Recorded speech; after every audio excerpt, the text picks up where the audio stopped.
Hi all! So today I'm going to be talking about the most requested topic from a list that I gave you guys on Instagram. You guys wanted to know why I think optometry isn't for everyone and some of the reasons that I feel people end up feeling out of optometry school. Now, while this may be a little controversial, there's a few things I want to clarify. One, I do not speak for any of the universities on what their requirements are for people that fail out versus not fail out. Two, there is no recipe for success. Nothing that's going to say, you know what, this will guarantee you from not struggling or failing out of optometry school. And I hope this video isn't taken as such. And thirdly, I don't think that it's a topic that we need to be so afraid of.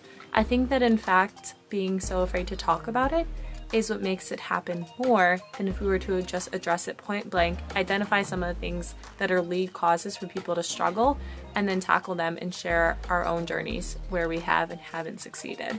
So without further ado, this is why optometry school isn't for everyone and why people fail out of optometry school. I think that the first mistake that a lot of people make when it comes to optometry school is just not knowing what the profession entails. You know, coming from one of the larger colleges of optometry where there are about 150 students per class, there were a few that ended up leaving within the first few months. And I think it can be attributed to not knowing what optometry entails. I highly recommend observing and shadowing, and I get a lot of questions about how many hours is like the magic number.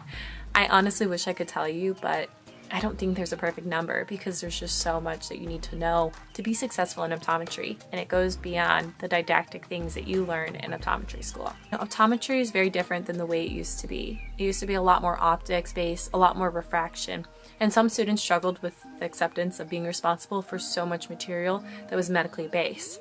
But the reality is that we are becoming the primary care physicians of the eye, meaning that we're responsible for understanding and knowing everything that entails with systemic disease, cardiovascular disease, the entire system, and how it can affect the eyes. I think that it's really necessary for you to be that person, if you're going into optometry, that is willing to work beyond what they're given.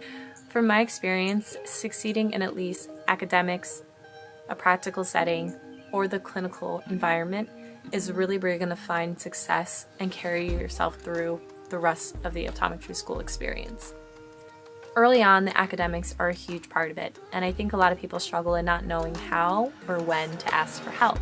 Being someone that struggled a good bit here and there, I kept myself pretty in check, knowing when I needed to go for help and when I needed to do some of my own remediation. There's one circumstance that another student and I had two very different approaches, and I think the approach that I took made all the difference. We had both struggled and did very poorly on a normal and abnormal binocular function test. The professor had offered to review the exam, and I saw that as an opportunity to not only go and ask for that help, but to better myself for the final exam that would be coming up in the next month. I knew that if I was going to go to the professor's review, there was a lot of studying that I needed to do before I went and approached her. I went and asked an upperclassman if they could help tutor me and catch me up to speed before I went to review that exam.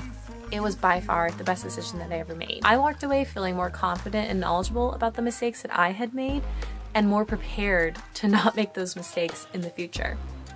In contrast, another student who also did poorly on the exam had not prepared before they were going to the professor, and they told me that it pretty much was a waste of time. I don't doubt that it was a waste of time for them, but had they seen that there was an opportunity to actually build upon that, I think that that would have made the difference for them like it did for me.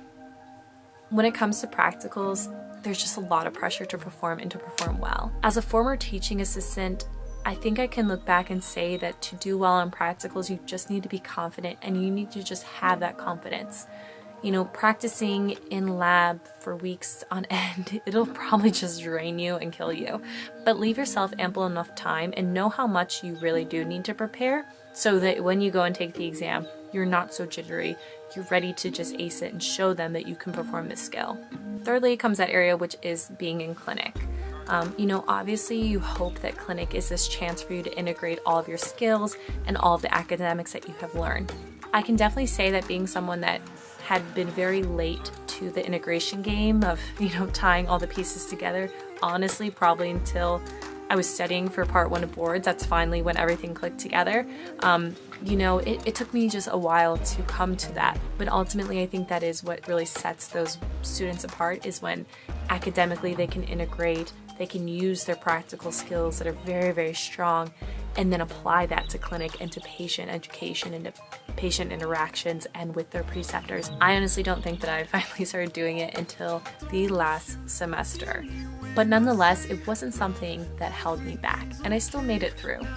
So with that final conclusion, I would say my top tips are: don't be shy, don't be intimidated, do not brush things under the rug.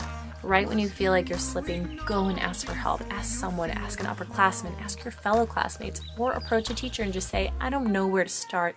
I don't know where I'm weak here. Please help me learn from you. Tell me what you think based on my performance. Everyone in optometry school is there to help you succeed. So don't let yourself be the enemy that ends up holding you back. Alright guys, that is all for now. If you've liked this video, give it a thumbs up. I'm not a huge YouTuber, but I do have a lot of advice that I would love to share with you guys, and I hope you enjoyed it. Comment down below with any additional videos that you would like to see about the experience in optometry school. Bye! Kitty! Am I supposed to film the rest of this video with a cat on my lap? Thanks, Ruger.